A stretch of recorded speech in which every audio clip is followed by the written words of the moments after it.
Parating ako, bigla siyang pumasok kaya nasabitan kami. Kitang-kita sa kuhang ito ng closed-circuit television camera ng Metropolitan Manila Development Authority kung paanong nagbungguan ang isang bus at ambulansya kanina sa northbound lane ng EDSA busway malapit sa Baliwag Transit sa Cubao, Quezon City.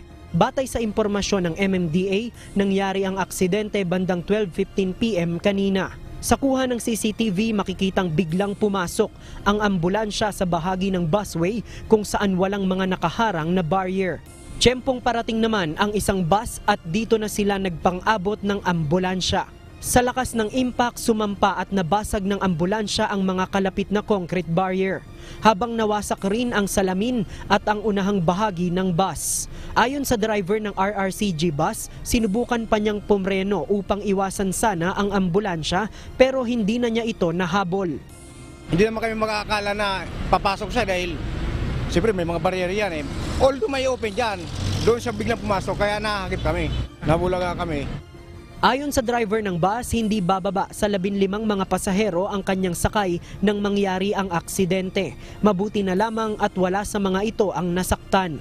Anya nakapwesto sa likurang bahagi ng bus ang mga pasahero kaya't hindi ito nahagip nang tumama ang ambulansya. May gitin si sir pero wala naman ng injury.